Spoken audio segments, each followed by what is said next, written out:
So let's talk the SIG 365. Well, they called it that because they thought you could carry this gun 365 days a year. So maybe it's the 24/7 365, but maybe that was too long. Carry trainer humor.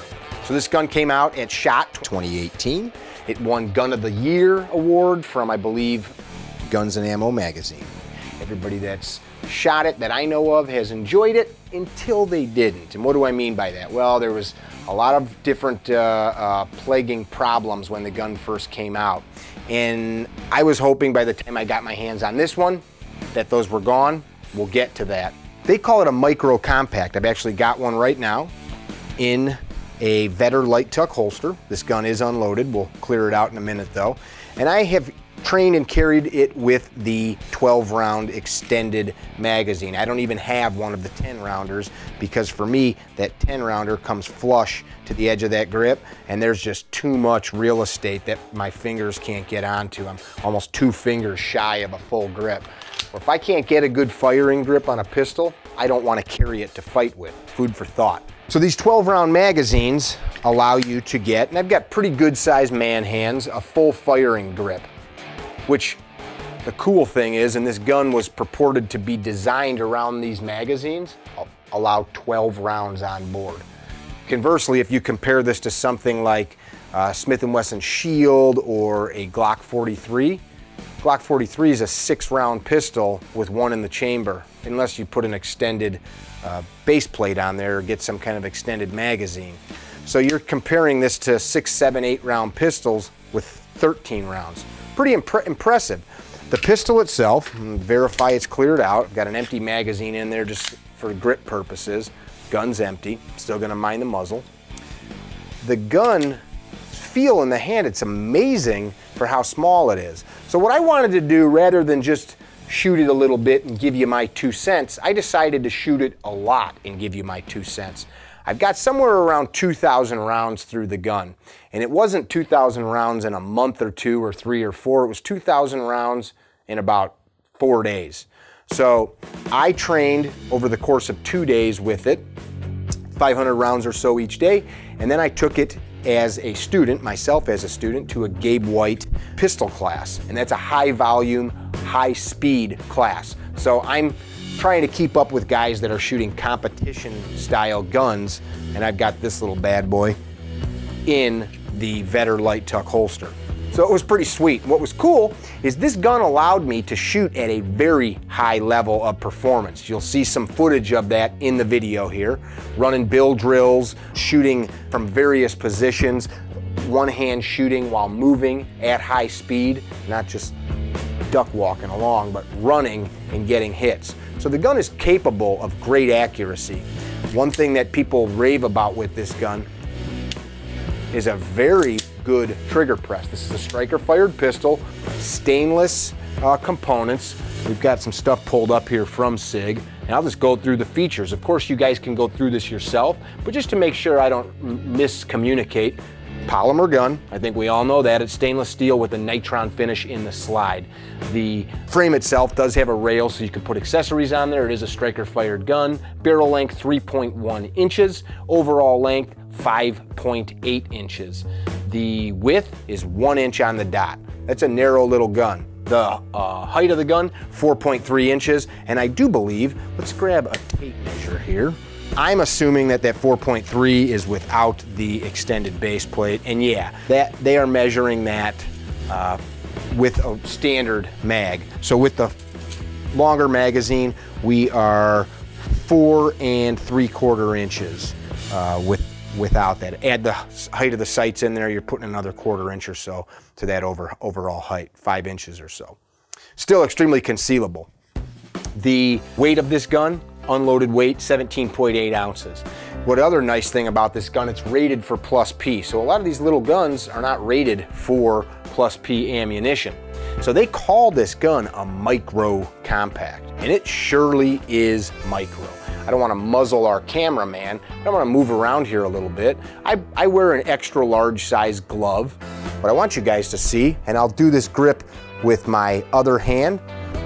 I can get a pretty good master grip on this weapon. I'll do it lefty for you lefties. I want you to see where my thumbs are, so I'm using the now well-known thumbs forward grip. Got a slight forward cant in my non-dominant hand. Show you the other side. So there's lefty, but it does afford you the ability to get a full grip. Now look, you're not gonna be able to grab this. For comparison, I will grab a Glock 19, just to give you guys a quick comparison. Here's a Glock 19. So height, a Glock 19 with a magazine, it's gonna be about the same height as a Glock 19. I don't have a mag in the Glock. The Glock is cleared out. The length, and this isn't super scientific, I'm just giving you guys something here for comparison. So we're about 1.25 inches or so shorter, and you can see the width. Definitely start to see the difference. I could almost stick this whole grip into the mag well of the 19. And this 19 is a Boresight Solutions 19. It's been reduced a little bit, and you still see that massive difference. Pretty interesting. But what's cool is they got rid of material where they had to, but they left enough that you could hold on to this. Accuracy potential is great. If you can press the trigger straight to the rear with a good sight picture, I'm purposely compressed in a little bit because I want to stay inside of Drew's frame. If you can get a good lined up sight picture and press straight to the rear, this gun will get you good hits. We had a student last year in Ohio ringing steel at 100 yards consistently with it, and I paid attention. I said, hey, mind if I try that gun? And I enjoyed it. I'm never on a quest for the perfect gun or the end-all be-all gun, but this gun, they did a lot of things right. I'm not gonna go into the history of some of the issues that this gun had because I don't know them all. I don't spend that much time reading internet fodder, but what I do know is what they did right. So let's talk a little bit about the slide. They've got forward serrations. A lot of times I don't need forward serrations. I don't need them on any gun because I have enough grip strength, but because of the size of this gun, it's actually convenient to be able to grab the front of the slide to action it. On a full-size gun, a lot of times I just grab the back of the slide to do, say, a press check, but because this is so small, you can't see what you're doing. So that is convenient. Forward and aft slide serrations. Loaded chamber indicator, and the way that they did that, I'm gonna grab a dummy round and I will show you exactly what this looks like, guys. I'm a big fan of press checking. This is in fact a dummy round, so you guys see that. I'm hoping we're gonna be able to see this. So you see the small cutout in what is essentially the chamber portion of the barrel configuration. And what that allows you to do is physically look in, and depending on the color of brass you have or the lighting, like if you're shooting steel cased ammo, you're gonna have a harder time seeing it. This round has a nickel plated colored casing, so you can see in there and you see black, and then through that little port you see the shiny backside of the case. Do you see it, Drew? That's kind of the thing. If I actually, with the action open, you'll see that little notch a little easier. Do you see the notch right there on the edge of my fingernail? Yeah. From a functionality standpoint, good slide serrations, front and aft, because depending on your hand size, this interesting thing when you're purchasing a weapon, your hands may be bigger or smaller than mine. A female or a person with just smaller hands in general may need these things in different places. They're aggressive enough to allow you good purchase. Some makers put such aggressive texturing and finishes on guns that they tear you up. They did a good job of easing edges and corners. There's not sharp things that are gonna poke you. There's not a lot of sharp things on here that are going to snag during a draw stroke. That is a much appreciated. Excellent sights right out of the box. These are tritium night sights. They call them the X-Ray 3 day-night sights. If you bought one of these guns brand new and it came with these sights on it, I'm told by SIG Publications that you purchased a gun that was after the initial issues that were with this gun. Any of the guns that came back, they swapped the sights. So these are the X-Ray 3 day-night sights. And they've got an excellent Very reminiscent of what Ameriglo invented, then Trijicon and some other companies started doing. They've got the ring of paint around the tritium. In this case, I believe it only can be ordered in this very bright green. My eye likes it. Now, I usually shoot the Ameriglo sights, pardon me, and I have an orange sight that I've become very used to. They've got a blacked out rear. The rear is serrated. The rear is also contains 2 tritium vials in there, and they are quite bright. They work very good. The front of those rear sights, while they are rounded, get in a little bit for a close-up here, they are eased, which is nice because they're not going to snag on stuff. That ledge is also vertical enough where if you had to action the slide off of that, you can. A lot of my sights would not have something like I'm describing, but there's sights that do not allow you to get that purchase, so I could action off of that. But again, they also ease them. So there's a lot of thought that went into that. I like it. We come to the other side of the slide. We've got the slide lock lever. Some people call this a slide release. It is in fact a slide lock lever. Now, the way that I have been cycling this gun in the time I've been shooting it, because there's not a lot of space for me to grab onto, is I have been actioning the slide forward using the slide lock lever. Okay, I'm gonna remove my magazine. I've got that slide lock in the up position, and it's just wide enough that I can get at that with either thumb. I could get at it with this finger as well if I needed to. Talking about the reload with this little gun, you gotta have some thought put into this, because you're not gonna reload this gun the same way that you do a full-size gun. I don't have to break my master grip with, say, this full-size Glock. So this little gun, after trying it for a couple thousand rounds, this was what I found worked best for me with full-size hands. So that I'm shooting, the gun goes to slide lock because I've run it dry. Non-dominant hand drops the mag. I can maintain a good firing grip. Non-dominant hand thumb comes back in, and I can fire.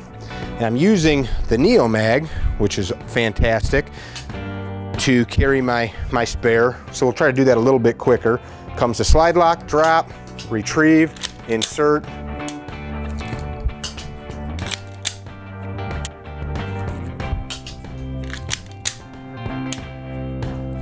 Doesn't look too shabby, does it? So you can, with these little guns, that's my big beef with a little gun. We did a video, guys, titled "Why Low Capacity Guns Suck." Yeah, there's a little clickbait there in the title, but the point isn't that you can't stop somebody with 1 round or 5 rounds. The point is, even if you do stop somebody with those rounds, a little gun is harder to fight with. A little gun is harder to manipulate well. And that's why you don't see people in competitions, for the most part, running guns like this, because even the best in the world is going to shoot a full-size gun better. There's more to hold on to.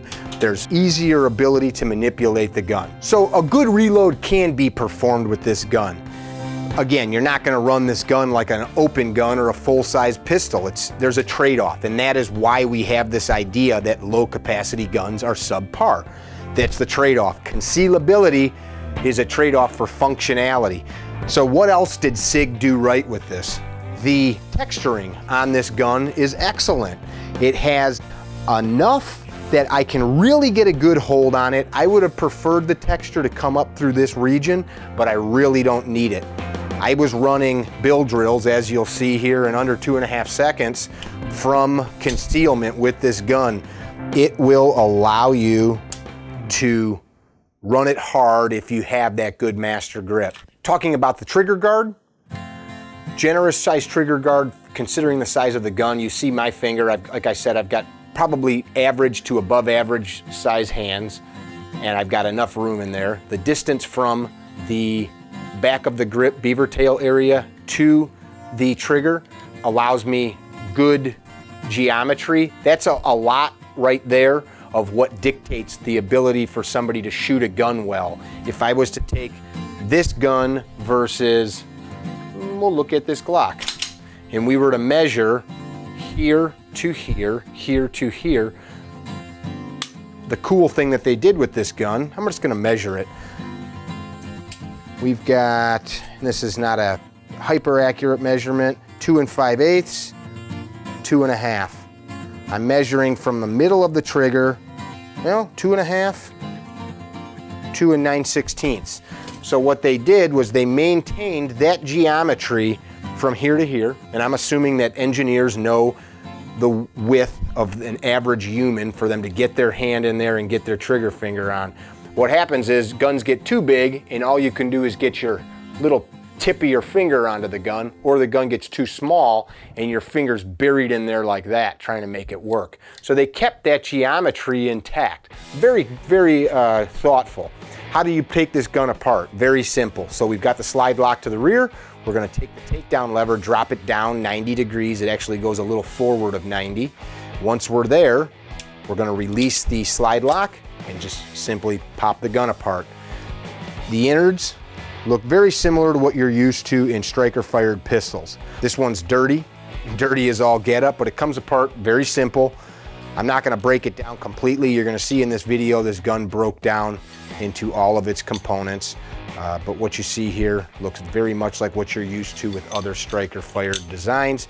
Two-piece spring, putting it back together happens just as easy. One thing you gotta do to get this takedown lever, it took me a minute to figure this out. So once the gun comes off, in order to get that takedown lever back down all the way, because right now it won't go, and if you force it, I'm sure you'll break something. You need to lift up on the slide lock, and then that will drop forward, and you need to maintain some forward pressure. Check it out, if I let go, it'll pop up and lock again, and you won't get the slide back on. So upward pressure on the slide lock lever, drop that lever forward, maintain some forward pressure, and then come right back in. I engaged the slide lock after I did that, drop that sucker down, and we're back together. So for minor maintenance and cleaning and such, super easy to do so. So let's talk about how this gun shot. I ran this 2 days. I shot it a little bit plinking, probably 100 rounds, just running some rounds through it, checking it out. Then I took it to the range and I dedicated 2 private training days myself where I shot about 1,000 rounds through it, preparing for this class. I was preparing because I didn't want to take a gun that wasn't going to work or that was going to be unsafe. So I shot 1,000 rounds through it, and I was confident enough that I could get through the course with it as a student, a high volume, high speed shooting course. I showed up to the course, I got through day 1 perfectly, and in the process I wore a hole in this hand. I cut myself, scratched myself a few times just getting this little gun out. You're dealing with little parts, so stuff happens. The gun experienced 0 malfunctions related to no double feeds. I had no stovepipes. I had no issues related to an improper grip, which a lot of those are user-induced malfunctions. The gun shot every time I pulled the trigger. My ammunition, Super Vel ammunition, part of the evaluation of a weapon, you have to consider the ammo. If I went and bought garbage ammo and did this evaluation, we may have different results, including things like accuracy and reliability, because junk ammo could muck up the gun with filth. On to day 2, everybody was complimenting the gun, that how it was keeping up and that I was able to run that course with it. Day 2, we're doing some high-speed stuff. So we're doing drills where we're getting the signal to shoot, we're drawing and engaging, bop, bop, bop, bop, bop, bop. 6 hits into an A zone, empty, empty, into an A zone at 7 yards. We're doing drills such as draw 1, 2, 3, 4, transition to the head 5, 6, into a 4-inch head zone. And you're trying to get that done in a couple of seconds from inside the holster, and I'm doing it with this little dude. So about 2 o'clock on day 2, I'm ready to run, I draw that gun out, click. And I wish I had been filming this because I did a really nice immediate action tap rack, click. And I did it for a 3rd time, click. And I'm watching the live rounds fall to the deck. And I said, dang it, there's an issue. I removed the feed, cycle, I dropped the ammo, I looked at it, and I put the gun away, and I asked for permission to leave the line from the instructor. I said, I've got a malfunction with the firearm. At that time, I left the range and I found that the firing pin in this gun had cracked. Well, I didn't want it to happen. I was hoping this little gun was going to make it through. It's got a couple thousand rounds through it. I was 3/4 of the way through Gabe White class as a student, and bang, firing pin busticated. These break in every gun. I've never broke one in this little of few of rounds though. A little unfortunate. It didn't make it. I had to switch back to my Glock to finish the course. So the last couple hundred rounds of fire had to go through the Glock to finish the course, which was actually a hindrance to me in that course after running this as much as I did. So fast forward to the very next day, I got a hold of SIG customer service, and this is where I'm at with this, and we'll fill in the rest of this video shortly. SIG has taken full responsibility. They sent me a shipping, paid shipping label. I'm gonna ship this back to them, and they're gonna take it apart and figure out what has to happen. I did read some reports online that some of the carbon quantities in the striker assemblies were off, and it was causing the strikers to be too hard, which was basically would create a brittle situation. I'm gonna show you what that looks like. So slides back apart. Gonna grab here just a little screwdriver so I can pop this baby apart. So there's the striker assembly, and that's how the spring looks. There's nothing wrong with it. What we're seeing here is the tip broke off, the actual striker mechanism that impacts the primer. Catastrophic failure. Gun is out of commission. So at that point, like I said, I had to break the gun apart and put her away. That said, guys, I still haven't decided that this gun is done for me. It had too many positive attributes that I just can't deny. And food for thought, every major firearm manufacturer, every major manufacturer of anything, cars, TVs, radios, toasters, has had recalls and issues as things get released, Glock included. Look it up if you don't believe me. Smith & Wesson, Springfield, and that's not a dig on anybody. You're talking about mass-produced parts, things happen. That's not me defending SIG, it's me understanding that in the course of all the things that humans produce, sometimes things fall through the cracks. And I'm not gonna just write this thing off because I really enjoyed shooting it. And I did not feel undergunned when I was carrying this. 13 rounds, I'm assuming at some point somebody will be making an extended mag that I can get 15 rounds into this sucker. We'll fill you in on what happened after SIG got the gun. We will probably get this sucker back out again and continue shooting it and put it through its paces. I was not being hard on it. The gun was lubed. The ammunition, like I said, it was quality ammunition from Supervel, 147 grain ammo, 9mm jacketed ammo. The gun was being treated correctly, it wasn't being abused, and we had that striker failure. I still like it. I'm looking forward to doing more work with it once it's returned to me. At this point though, I can't give it a sign off as something I would carry to protect my family because of what happened. So we'll see how SIG treats it, and we'll go from there. A lot of good with some bad. The SIG 365. Boom. All right, well, this has been a couple months in the making. This is the SIG 365 that we just received back from SIG. Came back while we were filming something else today, so we thought we'd finish this. Got to get a little zip tie off here. The gun has gone out. I know the case that I sent them from the dealer had a cracked locking handle, so this is not the same case I sent.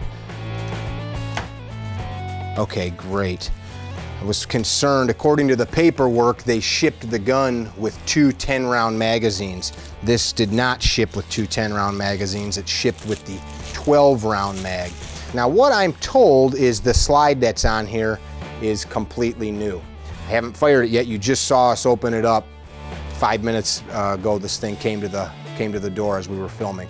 So I'm told they've completely replaced the slide, and I'm hoping that this thing is good to go. I really enjoyed shooting it. I've got some range time. Ooh, that feels good. I've got some range time tomorrow, and we're gonna shoot it. SIG definitely hustled up taking care of their broken product. I shipped it. I kept a ledger. I'm going to step off frame here. Whenever something like this happens, I try to keep a ledger. Good idea for you guys to do as well, because then you can really document everything that happened. 12/2, the firing pin broke during our class. I made a call the very next day, 12/3, to SIG customer service. I talked to a gentleman there by the name of Ryan, who was very helpful. Ryan immediately shipped me via email or sent me via email shipping instructions, as well as a prepackaged label and all that good stuff. I sent the gun the very next day on the 4th of December, reading my notes here. So it took 10 days or so, 9 days. I got the gun back 9 days later, and they were prompt. I know people are harping on them. Progress sometimes has growing pains. For all of the bad things that people are saying about this gun, there's so many right things that we've already discussed in this video. I'm gonna run it, and I'm gonna let you guys know if it breaks again. I know there's a lot of other folks out there that are saying both good and bad things about this blaster. There's so many good things about it for its size. So we're gonna get this thing back out on the range and see how it goes. Takeaways: SIG's customer service is excellent. The gun, when it was working, shot very well for what it is. And all we can do is put it back through its paces and see what happened. Every major manufacturer has had some issues. I'm not trying to defend SIG.